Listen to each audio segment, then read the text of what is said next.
welcome back to Linux for Noobs, where we make Linux easy to understand. In today's video, we are diving deep into the Linux file system, how it is structured, and what those strange looking folders actually mean. So let's get started. If you look at the diagram on your screen, you will see the root directory at the very top. It is donated by a single forward slash. Think of it like the trunk of an upside down tree. Everything in the Linux lives inside this one big folder. Yes, everything. It's like the C drive in Windows, but even more fundamental. The root directory is the starting point of the entire file system. There are some key directories in Linux and we will talk about them one by one. So let's begin with the bin. So bin is for binaries. This folder contains essential command line programs that are used by the regular users. Commands like ls, mv, cp, they all stored here. And the next up is sbin. This is for the system binaries, which are mostly used by the root user. And this folder is similar to bin, but the programs here are primarily for the root user. Things like shutdown, reboot, and system management tools. And the next up is etc. Despite its name, etc is not etc. It's one of the most important folder because it contains configuration files for the entire system. If you have ever had to tweak a .ini or .cfg file in Windows, this is the Linux equivalent, only more powerful. In this folder you will find network settings, device configs, and the next up is home, and this is the user personal space. Each user gets a folder inside home directory. So if you have two users named Jack and Sam, they will have their own folder located at home/Jack and home/Sam. I will show you how it works. So if you open up terminal and let me run who am I. So you'll see my username is sick, and then next up I'm gonna print working directory. So you will see it says home/sick because my username is sick, and inside the sick, if I type ls, I will have documents, downloads, all of these folders which you will find on Windows. So this is the personal space for each and every user. So now you know what the home folder contains. Next up is USR. This is one of the often misunderstood. It doesn't mean user, it stands for Unix system resources. It contains user installed softwares, libraries, and documentation. The next up is lib and lib64. The libraries are shared chunk of code which are used by the programs, and this folder contains the libraries that are used by bin and sbin programs in order to function properly.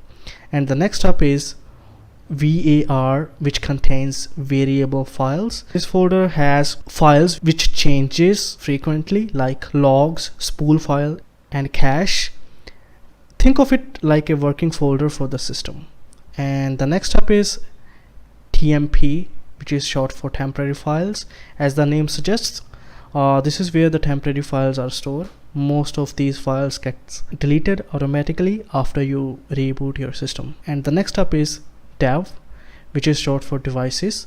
Here where it gets interesting. In Linux, everything is treated as a file, even your devices. So your SSD, your USB drives, and other hardware show up as special files inside this folder. The next up is proc and sys. These folders contain system information. Mind you that these folders contain virtual files that represent the current state of the system, like CPU information, memory usage, running processes, and more. You can literally read your system as if it were a set of a text file in this folder. The next up is boot. As the name suggests, just like EFI partition in Windows, this folder contains the files which are required to boot up your Linux system. like the kernel, grub loader, etc. And the next up is OPT, which is short for optional softwares. This is where the optional or third-party software gets installed. If you have Google Chrome installed or some other proprietary software which you have installed manually, it might go here.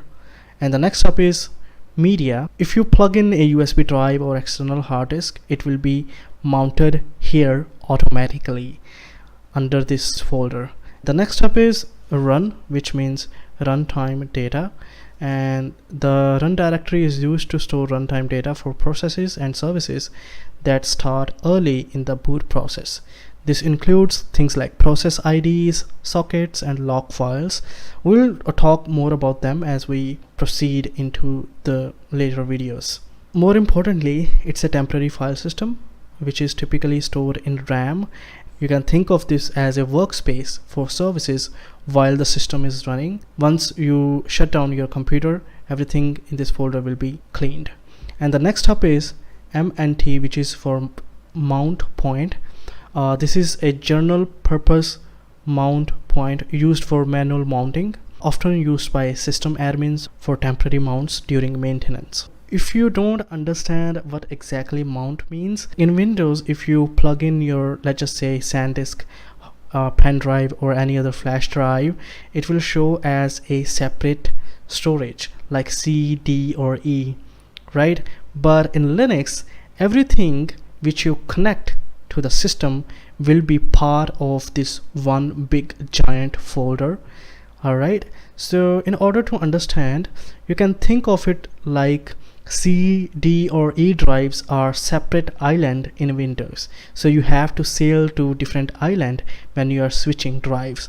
But in Linux, everything lives inside one big continent, or you can think of it like one massive mansion where the root is the front door and every other device, folder, or partition is just another room or hallway inside the same building. Even the external USB drives get connected somewhere inside the same structure, like plugging a new room into the mansion. So they are not a separate building, unlike Windows. That's the basic overview of the Linux file system.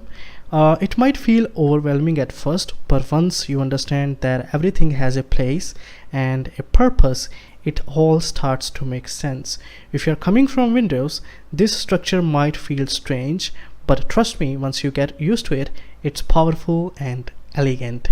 Before we wrap up this video, I would like to show you this root file system in the terminal as well, so you get a better idea. So right now I am in the home directory. As you can see, in the last video we saw the tilde symbol means that we are in the home directory. So if I want to go back, I'm gonna type cd space double dot, and it's gonna take me back one step. And if I type cd again, it's gonna take me to the root directory. So now we are right here, so as you can see in the terminal. And now if I type ls, you will see all these folders which we have just talked about. Alright, let me show you. So now you can see we have bin, dev, home, lib, mnt, everything. One more folder which you will be seeing here, this is called root. Okay, but I haven't talked about root in this.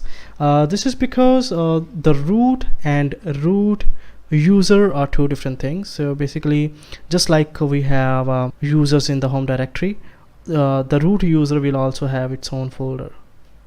Alright, so this is not something which is very confusing, and I think we have talked about pretty much every other folder now.